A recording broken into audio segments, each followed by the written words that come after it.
Hello everyone, आप सभी का स्वागत। इंग्लिश की अपनी इस क्लास में ज्योग्राफी का आपका एग्ज़ाम कंप्लीट हो चुका है और अब शुरू करते हैं अपन इंग्लिश की तैयारी।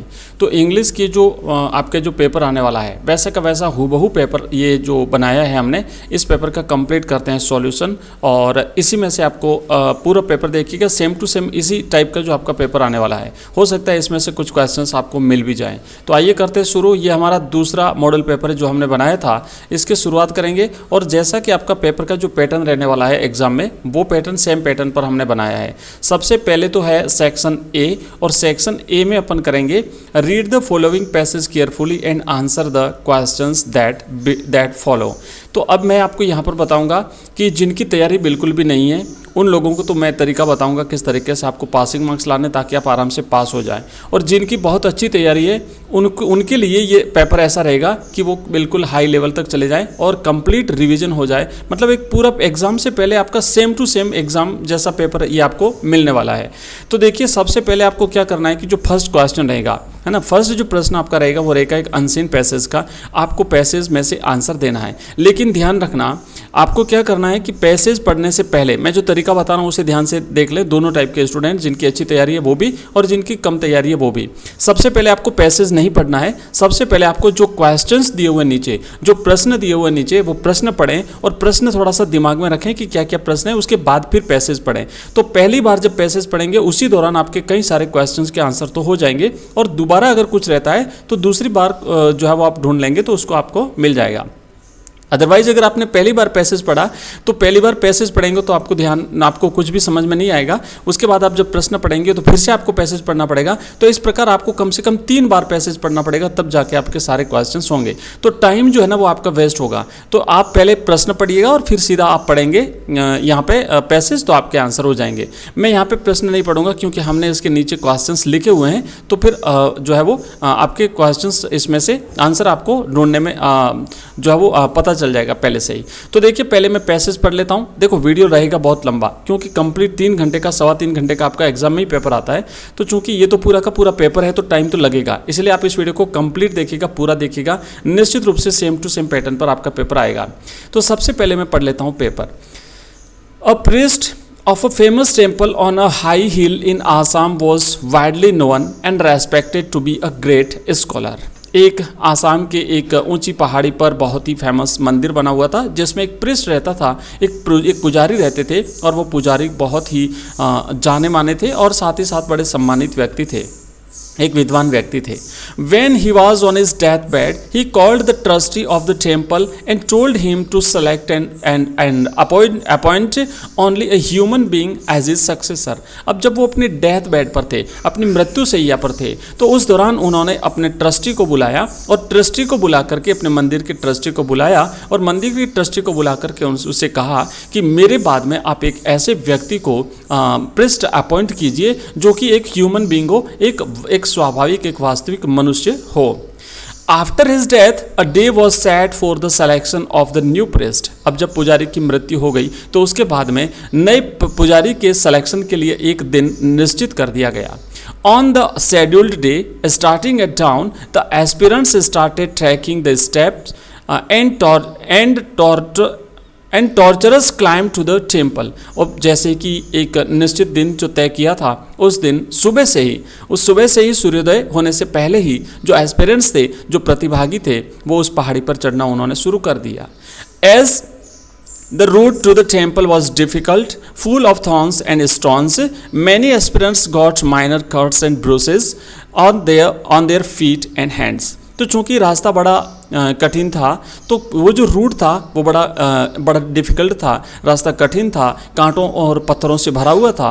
तो इससे क्या हुआ कि जो कई सारे एस्पिरेंट्स थे, जो प्रतिभागी थे, जो इच्छुक थे, उनको कुछ कट्स भी लगे और कई सारे के पैरों में कांटे भी चुभे।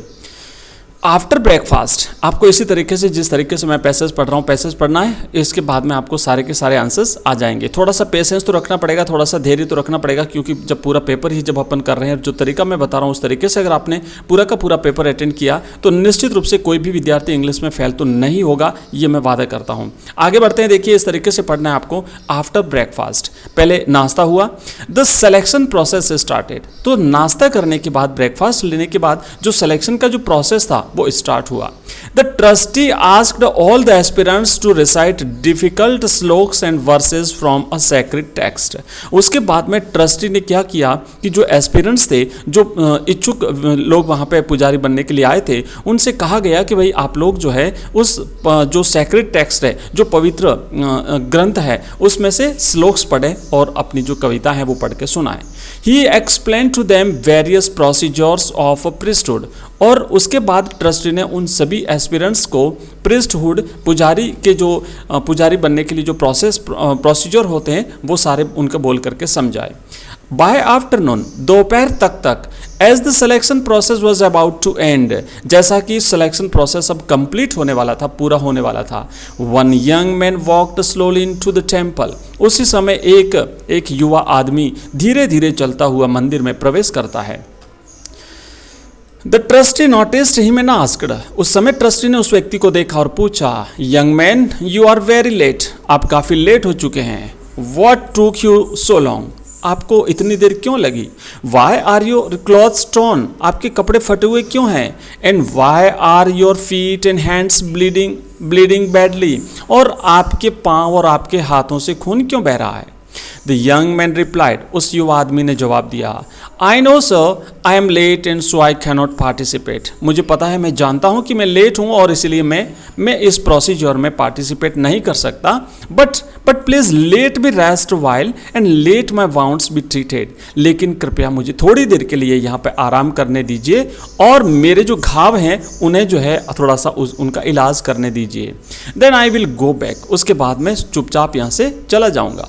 But the trustee was curious, लेकिन वो ट्रस्टी काफ़ी उत्सुक था, जानना चाहता था उस यंग मैन के बारे में कि वो लेट क्यों आया है, वो थका हुआ क्यों है, उसके हाथ और पाँवों से खून क्यों बह रहा है और वो घायल क्यों है। ही आस्क्ड अगेन, इसलिए उस ट्रस्टी ने उस पुजारी से एक बार, पुजारी से नहीं, उस यंग मैन से एक बार फिर पूछा, but how did you get hurt so badly, did you follow the same route as the others, लेकिन आप मुझे बताइए कि आप बुरी तरह से घायल कैसे हो चुके हैं, क्या आप भी उसी रूट से आए हैं जिस रूट से बाकी लोग आए हैं। Yes sir I did, young man ने कहा, हाँ बिल्कुल मैं उसी रूट से आया हूँ जिस रूट से बाकी लोग आए हैं। रिप्लाइड द यंग मैन, उस युवा आदमी ने रिप्लाई दिया, but I thought I must remove all the thorns and sharp stones from the path so that when people come to pray in this temple they must not get hurt. मैंने क्या किया कि मैं इसी root से तो आया हूँ, लेकिन बट आई थॉट, मैंने सोचा कि मुझे जितने भी यहाँ पे कांटे हैं, जितने भी नुकीले पत्थर हैं, उन सबको इस रास्ते से हटा देना चाहिए, ताकि जब लोग इस मंदिर में पूजा करने के लिए आवें तो उन लोगों को कोई भी चोट ना पहुँचे। That is why I got late, यही कारण है कि मैं लेट हुआ, and hurt my self badly, और मैं अपने आप को बुरी तरह से जो है वो चोट पहुँची। I apologises for the delay and it will not be fair to the others if I participate, मैं आप सबसे माफ़ी मांगता हूँ लेट होने के लिए, और मेरे द्वारा इस कंपटीशन में भाग लेना दूसरे लोगों के लिए थोड़ा सा अच्छा नहीं रहेगा। The trustee heard him intently, उस ट्रस्टी ने उसे ध्यान से सुना, smiled and said, और मुस्कुराया, और फिर उसने कहा, Congratulations, बधाई हो, you have been chosen, आपको प्रिस्ट चूज कर लिया गया है। You are a true human being to be the successor of our holy priest, आप हमारे पवित्र पुजारी बनने के उत्तराधिकारी बनने के लिए वास्तव में एक ह्यूमन बीइंग है। This statement infuriated the other participants, लेकिन इस कथन ने दूसरे जो प्रतिभागी थे, जो एस्पिरेंट्स थे, उनको उत्तेजित कर दिया। दे डिमांडेड, उन्होंने कहा, what do you mean, are we not human, इसका क्या मतलब है, क्या हम मनुष्य नहीं हैं। द ट्रस्टी रिप्लाइड, ट्रस्टी ने जवाब दिया, our old priest used to say that even animals know how to watch for their self interest, हमारे पुराने पुजारी कहा करते थे कि यहाँ तक कि जो पशु होते हैं उन्हें भी पता होता है कि अपना सेल्फ इंटरेस्ट कैसे पूरा करना है, अपना स्वार्थ कैसे पूरा करना है।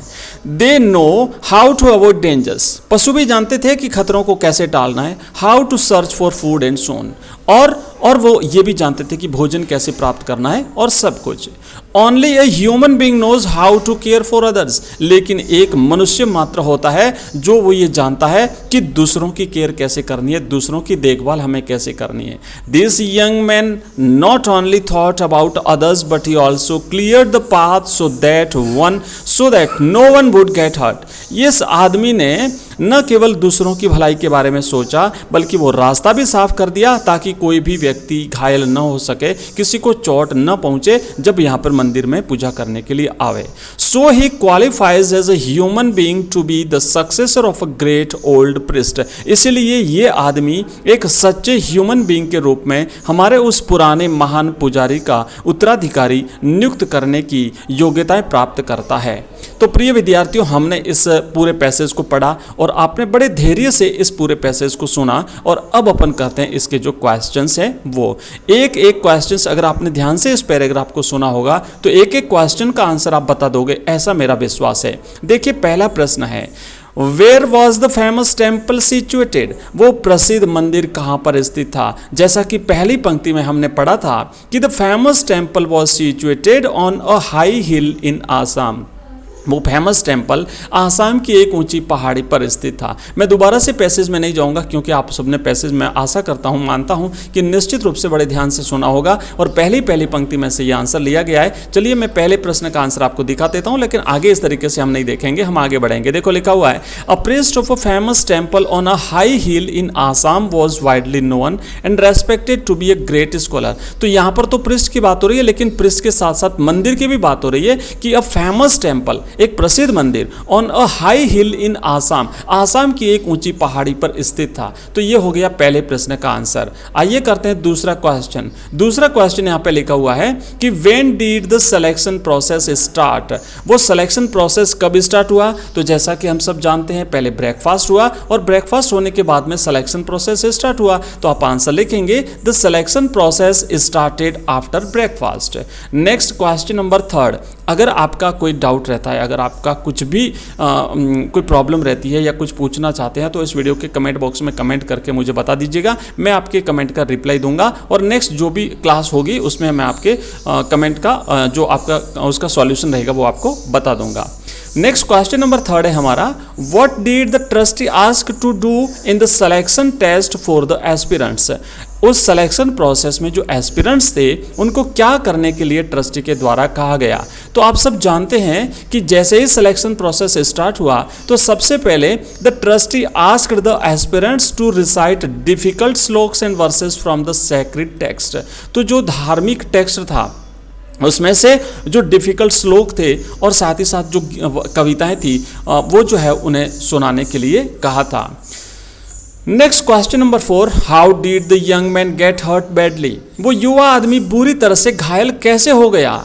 तो आंसर लिखना है कि while removing all the thorns and sharp stones from the path the young man got hurt badly. उस रास्ते में जितने भी कांटे पड़े थे, जितने भी नुकीले पत्थर पड़े थे, उन सबको हटाने के दौरान वो युवा आदमी बुरी तरह से घायल हो गया था। प्रिय विद्यार्थियों, एक एक क्वेश्चन को ध्यान से पढ़ना, हो सके कि यही पूरा पैसेज आपके एग्जाम में आ जाए तो आपके भाग्य खुल जाएंगे, सारे के सारे क्वेश्चंस आपके राइट हो जाएंगे, पूरे में से पूरे आपको नंबर मिल जाएंगे। और इसके अलावा बाकी जितने भी चैप्टर्स हैं और क्वेश्चन आंसर्स हैं, आपका जो कंपोजिशन वाला जो चैप्टर्स है और पीडीएफ है, नोट्स है, सबके लिए आप हमारा ऐप डाउनलोड कर सकते हैं। हमारा ऐप है एजुकेशन राइज, इस वीडियो के डिस्क्रिप्शन में लिंक दिया हुआ है, उस लिंक पर क्लिक करके आप उसे डाउनलोड करेंगे और वहाँ पे इंग्लिश का कोर्स बना हुआ है, हिस्ट्री का कोर्स बना हुआ है, हिंदी कंपलसरी का और पॉलिटिकल साइंस का, सारे कोर्सेज बने हुए हैं। आप उन कोर्सेज को देख सकते हैं। वहाँ पे आपको मॉडल पेपर्स मिलेंगे, वहाँ पे आपको ऑनलाइन टेस्ट सीरीज मिलेगी, बहुत कुछ मिलेगा। इसके अलावा हमारे टेलीग्राम चैनल का लिंक इस वीडियो के डिस्क्रिप्शन में दिया हुआ है, हमारे व्हाट्सएप ग्रुप का लिंक इस वीडियो के डिस्क्रिप्शन में दिया हुआ है, हमारे फेसबुक पेज और हमारे इंस्टाग्राम का लिंक भी इस वीडियो के डिस्क्रिप्शन में दिया हुआ है। आप उन्हें भी ज्वाइन कर सकते हैं। प्रिय विद्यार्थियों, आइए आगे बढ़ते हैं और नेक्स्ट जो क्वेश्चन है वो लिखा हुआ है कि why were the aspirants infuriated, वो क्रोधित क्यों हो गए, जो एस्पिरेंट्स थे वो नाराज क्यों हो गए। तो इसका आंसर ये था कि the aspirants were infuriated because the young man was called true human being by the trustee, क्योंकि ट्रस्टी ने क्या किया कि वो जो यंग मैन था जो लेट आया था, उस यंग मैन को एक ह्यूमन बीइंग है ना, एक ह्यूमन बीइंग बता दिया गया। तो वो एस्पिरेंट्स थे वो क्रोधित हो गए कि क्या हम ह्यूमन बीइंग नहीं हैं। नेक्स्ट क्वेश्चन नंबर 6 है, why was the young man selected as the new priest of the temple, वो यंग मैन जो था वो उस टेम्पल का, उस मंदिर का पुजारी क्यों चूज कर लिया गया। आंसर लिखना है कि the young man was selected as the new priest of the temple because he qualified as a human being to be the successor of a great old priest. वो इसलिए सेलेक्ट कर दिया क्या, क्योंकि उसने क्या किया था कि वो जो ह्यूमन बीइंग के रूप में जितनी भी उसकी जो योग्यताएं थी उन सबको उसने क्वालिफाई कर दिया था, इसलिए वो पुराने पुजारी के उत्तराधिकारी के रूप में सेलेक्ट कर दिया गया। नाउ द क्वेश्चंस, जो आगे के जो क्वेश्चंस है उसमें आपको क्या करना है कि मीनिंग ढूंढना है ना। Find out a word from the passage which means, तो आप पैसेज में से वो वर्ड ढूंढिए जिसका अर्थ होता है। क्या अर्थ होता है? छठा या 7वां है, the person who are ambitious and want to aspire something, वो व्यक्ति जो कि जिज्ञासु होता है और कुछ बनने की आशा रखता है तो वो एस्पिरेंट्स कहलाता है। आंसर है इसका एस्पिरेंट्स, ASPIRANTS, एस्पिरेंट्स। नेक्स्ट है number 8, a person who follows next in order, मतलब कि क्रम से अगर अगला आने वाला हो, है ना, किसी के बाद में आने वाला हो, नेक्स्ट जो आता है क्रम से, तो उसे क्या कहेंगे, तो उसे अपन सक्सेसर कहते हैं, मतलब उत्तराधिकारी, किसी के बाद में, जैसे गुरु के बाद उसका चेला उसका उत्तराधिकारी बनता है, तो ऐसे तो वो सक्सेसर कहलाता है। ठीक है, तो ये हमने किया है पैसेज फर्स्ट, और अब अपन करेंगे आपका जो पैसेज सेकंड है। जिस तरीके से ये पेपर बना हुआ है वैसे का वैसा आपका एग्जाम में पेपर आने वाला है। आपका फर्स्ट जो क्वेश्चन रहेगा वो एक पैसेज रहेगा, दूसरा जो क्वेश्चन रहेगा वो भी एक पैसेज रहेगा।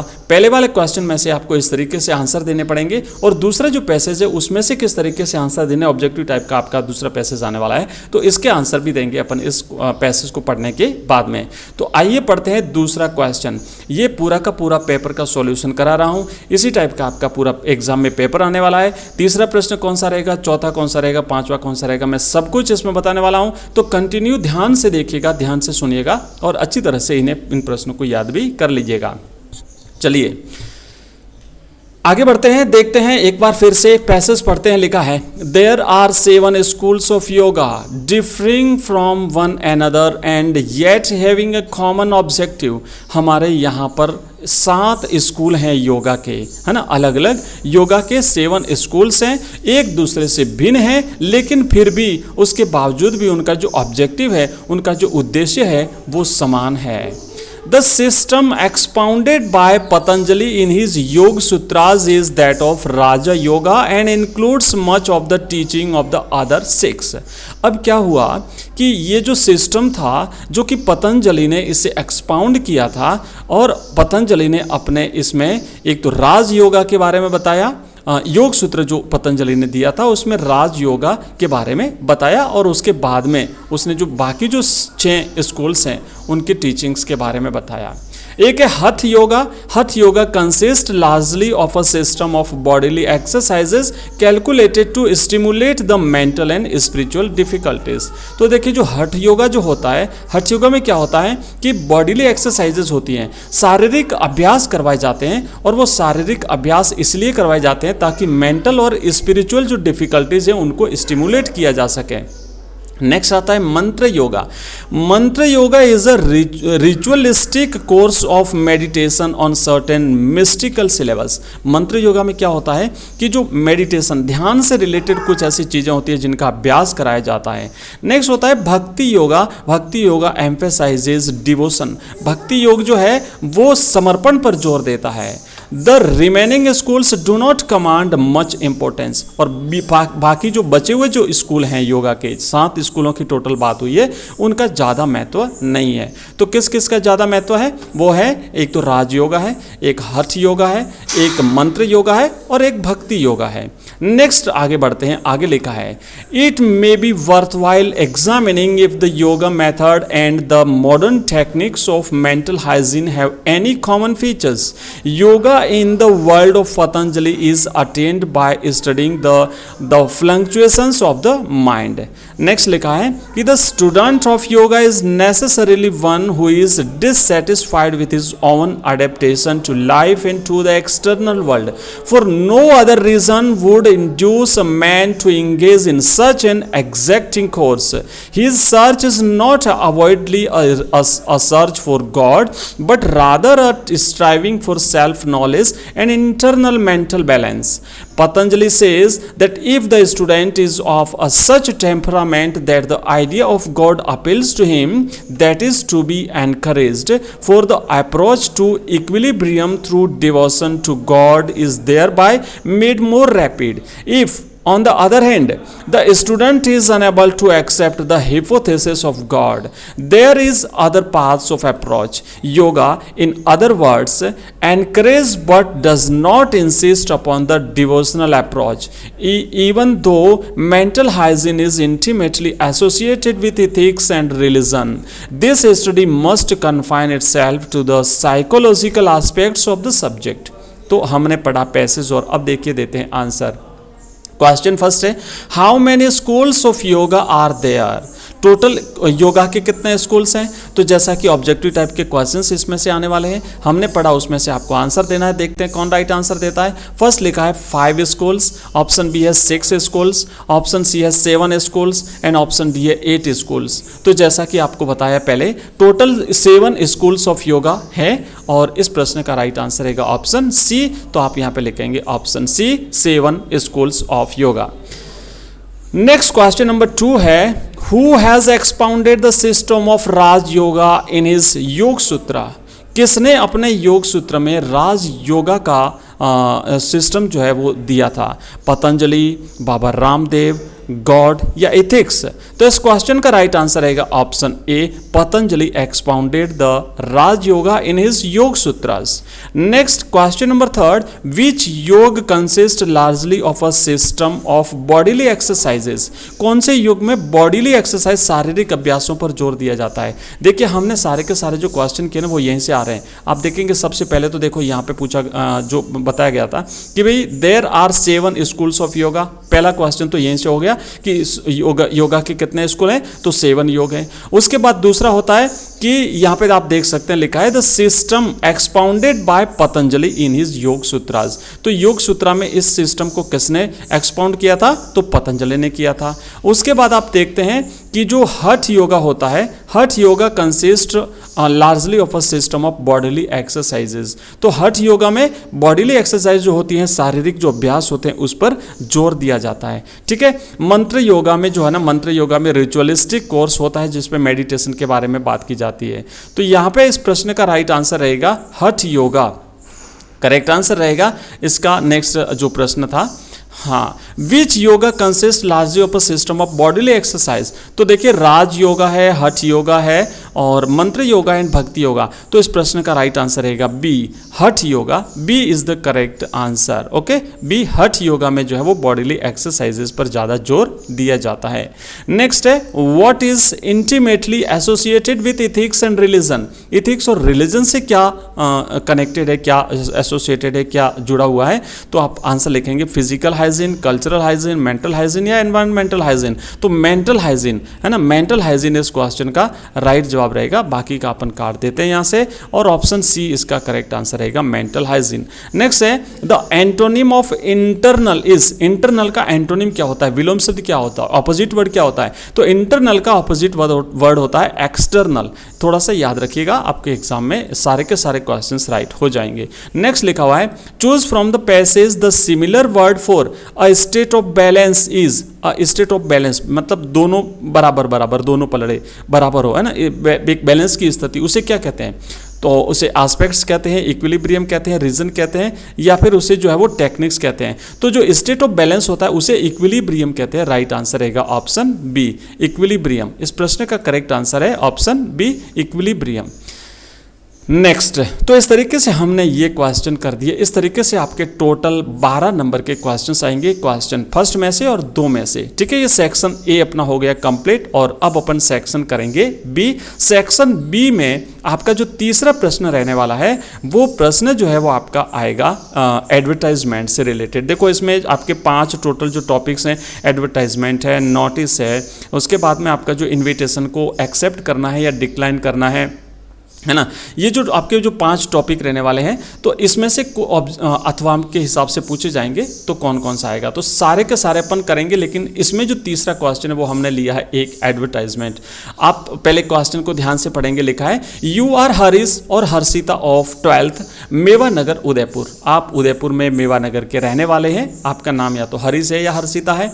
ध्यान से पढ़िएगा, सेम पैटर्न पर पेपर आएगा आपका। अगर आपकी बिल्कुल भी तैयारी नहीं है तब भी आप इस पेपर को ध्यान से पढ़ लीजिएगा। जो मैं तरीका बता रहा हूं उस तरीके से अगर आपने कुछ भी लिख दिया तो निश्चित रूप से आप पास हो जाएंगे, आपको कोई फेल नहीं कर सकता। और अगर आपकी तैयारी बहुत बढ़िया है तो आप निश्चित रूप से टॉपर बनेंगे। मैंने आपको टॉपर्स की कॉपीज भी दिखाई हैं, आप उन कॉपीज को देख लीजिएगा। निश्चित रूप से मोटिवेशन मिलेगा आपको कॉपीज देखने से, और एक आइडिया मिलेगा, आपको बहुत कुछ सीखने को मिलेगा। तो वो कॉपीज भी आप जरूर देख लीजिएगा।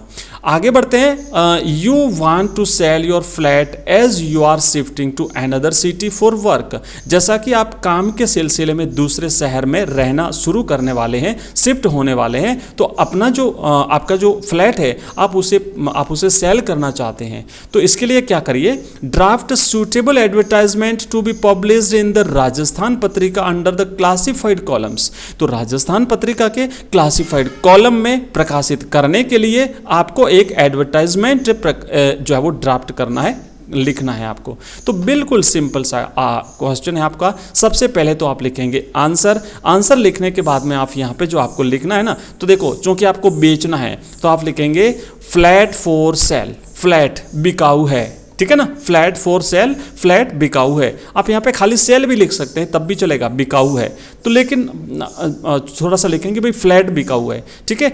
तो फ्लैट बिकाऊ है, और अब उस फ्लैट में क्या क्या चीज़ें दे रहे हैं, मतलब क्या क्या चीज़ें हैं, फ्लैट कहाँ पर स्थित है, क्या क्या फैसिलिटीज़ हैं, फ्लैट में कितने कमरे हैं, किचन कैसा है, मतलब जो कुछ भी, इलेक्ट्रिसिटी, वाटर सप्लाई, इलेक्ट्रिसिटी, उसके बाद जो कुछ भी है ना चीज़ें, वो सारी बतानी है।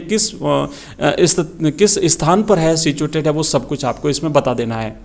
उसके बाद इसकी रेट क्या होने वाली है और किसको कांटेक्ट करना है, ये सारी चीज़ें आपको इसमें देनी है। और ये लिखने के बाद में फिर आपको बना देना है एक बॉक्स इसके चारों ओर, ठीक है। तो चलिए शुरू करते हैं। लिखा है स्पेसियस। स्पेसियस का मतलब होता है काफ़ी लंबा चौड़ा, है ना, मतलब एक स्थान वाला, ऐसा भीड़ भाड़ में नहीं है, मतलब खुला खुला बना हुआ है। स्पेसियस, फुली फर्निश्ड, पूरी तरह से फर्नीचर इसमें लगा हुआ है।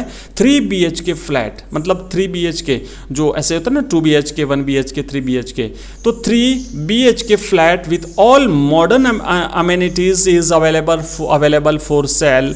कहाँ पे है? 12 मेवानगर उदयपुर। उदयपुर के मेवानगर के मकान नंबर, मतलब यहाँ जो फ्लैट नंबर 12 है वो बिकाऊ है, और बिल्कुल जो है वो इन सुख सुविधाओं से, आधुनिक सुख सुविधाओं से सज्जित है।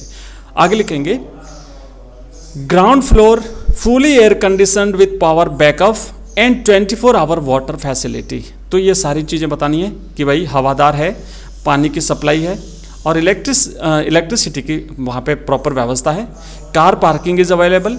Honour going to another city for work. क्यों बेचना है? क्योंकि इसका जो मालिक है वो काम के लिए दूसरे शहर जा रहा है।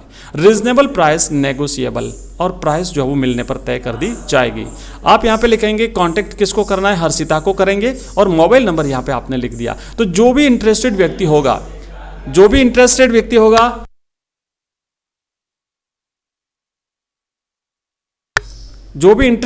होगा वो आपको यहाँ पे कांटेक्ट करेगा, ठीक है, बिल्कुल सिंपल सा है। तो इस तरीके से आपको ये जो है एक एडवर्टाइजमेंट लिखना है।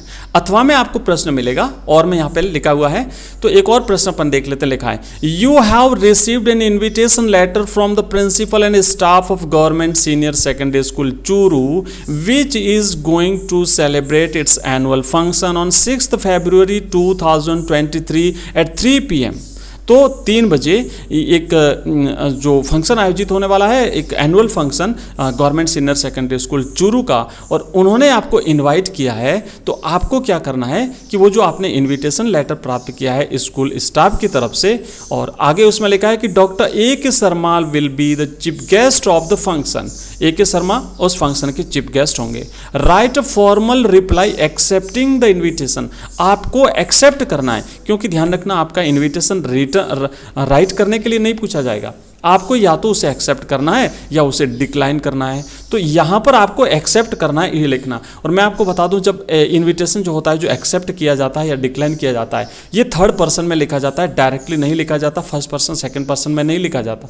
तो बिल्कुल सिंपल सा, ये भी कोई बहुत बड़ी चीज़ नहीं है, बिल्कुल सिंपल सा। पहले तो इसमें क्या करना होता है कि सबसे पहले तो धन्यवाद देना है कि इस व्यक्ति के द्वारा, क्योंकि थर्ड पर्सन में लिखा जाएगा तो आप ये डायरेक्ट नहीं कहेंगे आई थैंक यू, आप नहीं कहेंगे मिस्टर योगी राज, मतलब जिस व्यक्ति को भेजा गया ना, तो व्यक्ति अपना नाम लिखेगा कि मिस्टर योगी राज थैंक्स किसको, जिन्होंने भेजा है। तो the principal and the staff of government senior secondary school Churu for their kind invitation. धन्यवाद किसके लिए दे रहे हैं, उनको, उनके जो उन्होंने जो मुझे एक इनविटेशन भेजा, उस इनविटेशन के लिए मैं उनको धन्यवाद देता हूँ। इनविटेशन किस चीज़ का है, प्रोग्राम कौन सा है, किस तारीख को है, कितने बजे है, वो सारी चीज़ें भी आपको लिखनी है। मतलब जो पेपर में लिखा हुआ है वो का वो सेम लिखना। आपको अपनी तरफ से तो खाली एक लाइन लिखनी है, खाली एक लाइन लिखनी है अंत में, और वो आपका कंप्लीट हो गया। पूरे में से पूरे नंबर मिलेंगे, एक भी नंबर आपका नहीं कटेगा। तो लिखेंगे the kind invitation to attend the annual function of a school, to attend the annual function of their school on 6th February 2023 at 3 PM. He has great pleasure in accepting the invitation. बस ये अंतिम line most important है। लिखना तो आपको ऊपर वाला भी है, लेकिन ऊपर वाली सारी चीज़ें पेपर में दी हुई है, अपनी तरफ से आपको कुछ भी नहीं लिखना है। जैसा पेपर में दिया हुआ वैसा वैसा लिखना है, लेकिन अंत में आपको लिखना है कि he has great pleasure, मुझे खुशी है, मतलब थर्ड पर्सन में लिखना है, इसलिए आप ही लिखेंगे, अपना नाम नहीं लिखना है या आई नहीं लिखना है। He has great pleasure in accepting the invitation, मतलब मैं इन्विटेशन को एक्सेप्ट करता हूँ। ठीक है, तो एक्सेप्ट करना, बस ये अंतिम एक लाइन है ना, वही ज़्यादा इंपॉर्टेंट है। और ये एक लाइन तो हर कोई भी याद कर लेगा, जो सबसे कमज़ोर है वो भी याद कर लेगा, जो जिसकी तैयारी नहीं है वो स्टूडेंट भी इसे याद कर लेगा, और जिसकी तैयारी है उसे तो इसे याद करने में बिल्कुल आसानी होगी, कोई किसी प्रकार की असुविधा नहीं होगी। तो प्रिय विद्यार्थियों, हमने देखे हैं 3 क्वेश्चंस, और अब हम आगे बढ़ते हैं और देखते हैं चौथा प्रश्न। चौथा प्रश्न जो आपके एग्जाम का रहने वाला है, उस प्रश्न में आपसे पूछा जाएगा, एक रिपोर्ट लिखनी पड़ेगी आपको। एक काम करते हैं, वीडियो काफ़ी लंबा हो रहा है तो अपन इसे 2 भागों में कर लेते हैं, ठीक है ना, 2 भागों में कर लेते हैं। और जो सेकंड भाग है इसका, वो मैं जल्द ही आपको अवेलेबल कराता हूँ, जस्ट थोड़ी देर में मिलते हैं। तब तक के लिए आप एक बार इस वीडियो को अच्छी तरह से देख लीजिएगा, और फिर मिलते हैं जस्ट नेक्स्ट वीडियो में। ठीक है, थैंक यू, बाय, धन्यवाद।